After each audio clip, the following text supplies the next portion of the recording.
Dati po, pinag-usapan natin mga pagkaing nakakatanda, habits na nakakatanda sa atin. Ngayon naman, focus tayo sa mga 10 pagkaing nakakabata, maganda sa balat natin, more ito ang kakainin natin. So, quote-unquote, mga good foods to versus sa mga bad foods na pag-usapan din natin mamaya.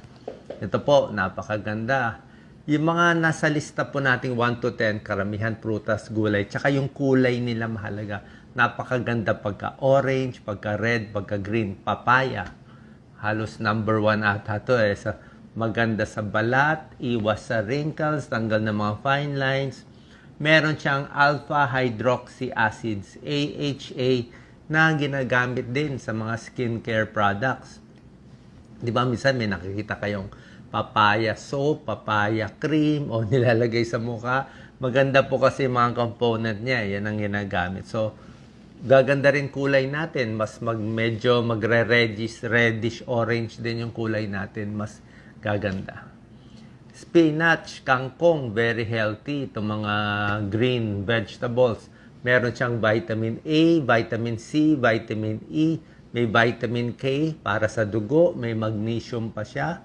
Tapos meron siyang tumutulong siya sa collagen production. So yung ganito, mataas pa sa fiber, maganda sa tiyan. Diba ako na? So ito po, very healthy, maganda po sa balat natin.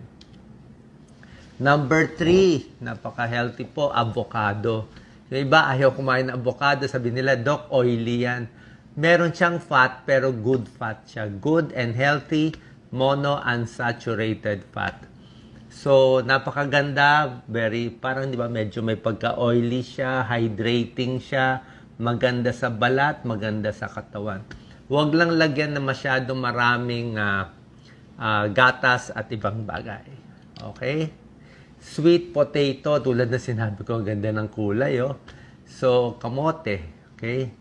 May antioxidant, may beta-carotene, tapos nagiging vitamin A siya, maganda siya sa skin elasticity, nagtatanggal din ng dead cells. Actually, may konting pag-aaral, pero basically maganda to. Actually, sa baga, maganda ang kamote. May pag-aaral yung malakas manigarilyo, okay din to. Hindi lang sa balat, sa buong katawan. Bata, matanda, healthy to. Ito po ang ganda ng kulay. Damihan lang ang kamatis. Minsan pag walang ulam, kamatis lang. Diba? Napakaganda.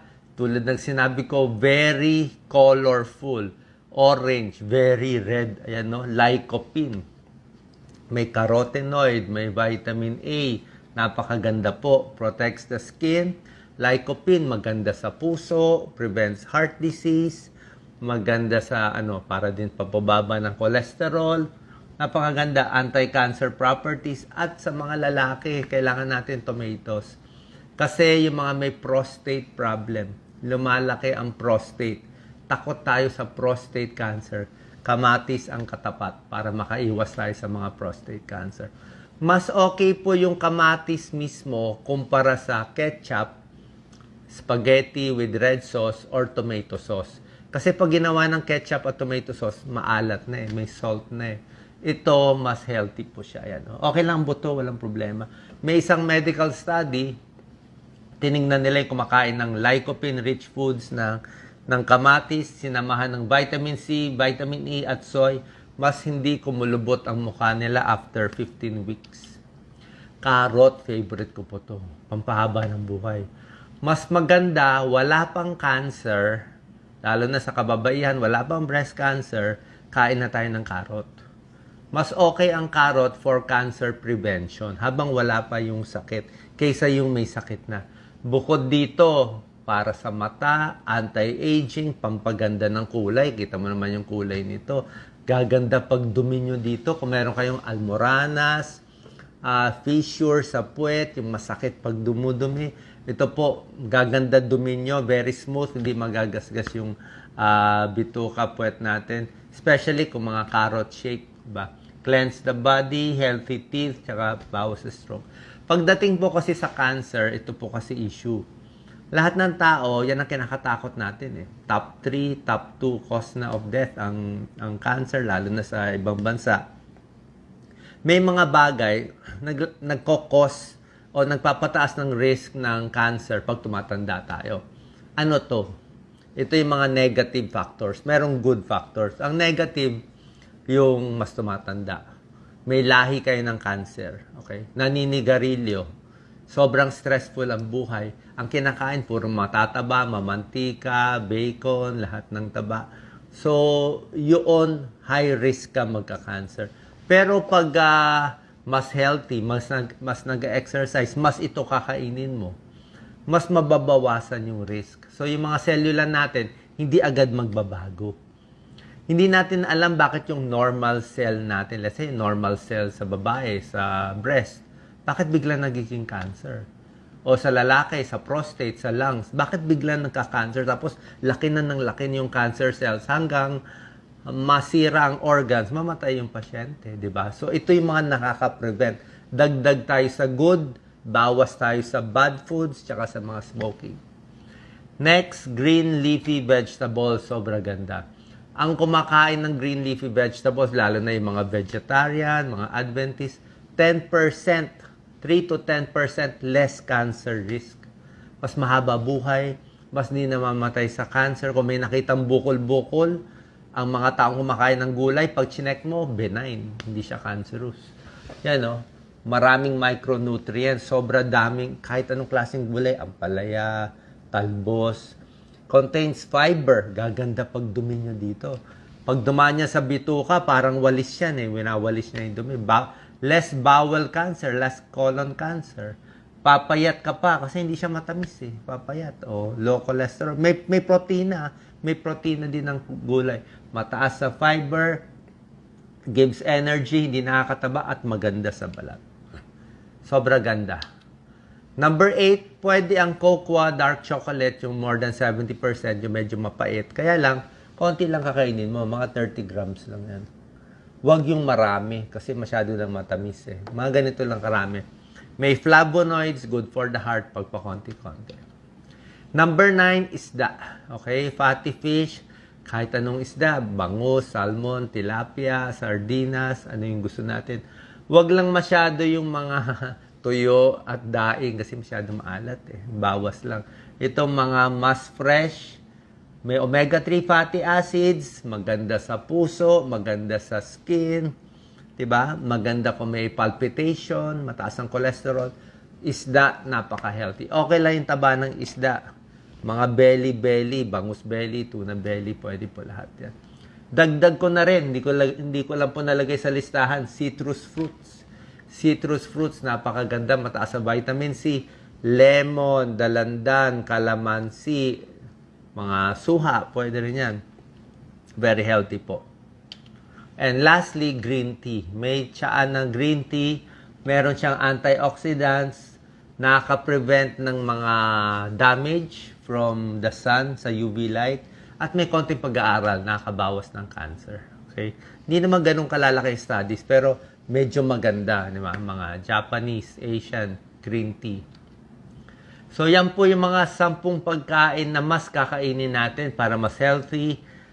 More exercise para gumanda circulation. Tulog. Napakahalaga ng tulog. Pag maganda ang tulog. Other ways, kailangan may moisturizer. Pag maliligo tayo twice a day. Yan po.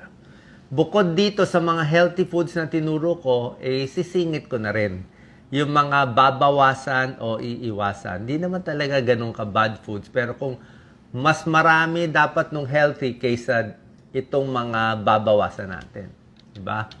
Bawasan ang soft drinks at matatamis. Tubig na lang. Sabi ko nga, lemon water, mas okay.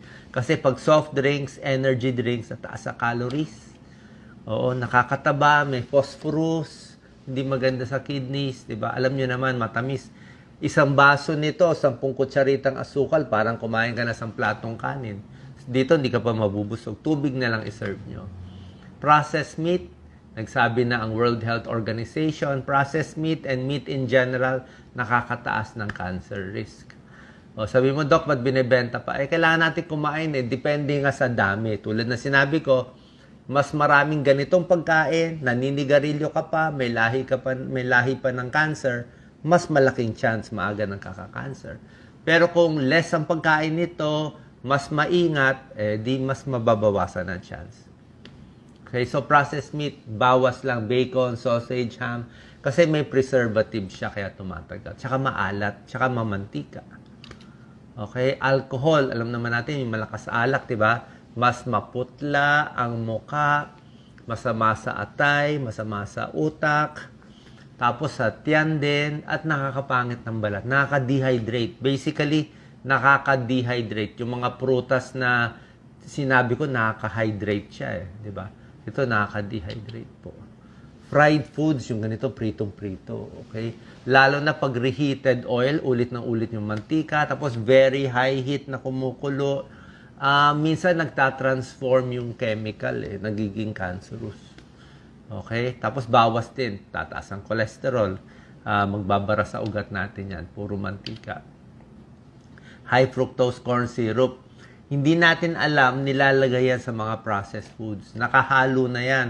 Itong donut, matamis na, nakalubog pa sa oil. Ito lahat ng mga sweets, candies, yan, mga lollipop, kahit mga baked goods, mga icing, mga drinks, mga ice cream. Minsan, marami dyan nilalagyan ng mga chocolate, nilalagyan nito ng pampatamis na mas nahihirapan yung katawan natin. Anong bad effects? Marami nagkaka-fatty liver, tumataba, nagkaka-diabetes, nagkaka-gout. Okay, konting bawas. Ito, nung bata ako, mahilig tayo kumain ng sunog, di ba? Barbecue na sunog, hindi natin alam eh. Pero ngayon, bawal po. O, huwag kainin, pangit na ngayon lasa. Pwede kumain ng inihaw, wag lang yung sunog. Ayaw natin ng hilaw, ayaw mo rin ng sunog. Yan po. Tanggalin nyo, tapyasin nyo. Cancerous eh. So, meron siyang AGE, Advanced Glycation End Products. Mas nagiging dadami inflammation, pamamaga sa katawan. Siyempre, junk foods, bawasan natin. Mamantika, sobra alat. Oo. Sama na natin instant noodles, sobra alat. Noodles, instant noodles, okay lang mapaminsan-minsan. Yung sabaw nun, di ko na kinakain eh. Kasi nandun yung alat eh. So, yung noodles na lang, pampabusog. Tapos yung alat, bawasan nyo, tanggalin nyo lang. Kasi nandun yung salt. Ang mga Pilipino, 4 times kumain ng salt. May preservatives pa, may acrylamide, may calories, may betchin. Doon tayo sa tunay na pagkain. Lalo na sa bata, huwag natin pakainin ng puro ganito. Hindi matututo kumain ng gulay. Pag tumanda sila, magkakasakit, maaga pa, high blood na. O pati itong mga sweets, maha-hyper yung mga bata. O, di ba? Di ba? Fructose to sa maraming klaseng matatamis, di ba? Mas mataas ang risk for diabetes, heart disease, overweight, tsaka cholesterol. Yan po, alam naman natin ito yung mga babawasan. Pakonti-konti kung gusto niya, paminsan-minsan, para lang ma-satisfy yung urge. Ito mga habits, iiwasan natin. Tulad na sinabi ko, alcohol, matulog ng sapat, bawas stress, tubig. Dapat uminom ng maraming tubig. Yan ang pinakamahalaga. Tigil sigarilyo at iwas sa mga crash diet. Kung magpapapayat man, yung dahan-dahan lang pagpayat. Okay? Apply sunscreen. Huwag masyado magpapaara pag tanghali. Stay hydrated. Tubig, 8 to 12 glasses. Moisturizer, pampaganda ng balat. Mag-exercise, gaganda circulation. Magpapapawis, tsaka yung mga tinuro kong anti-inflammatory diet. Sana nakatulong to. Focus tayo sa mga good foods na mas healthy para sa atin. Salamat po.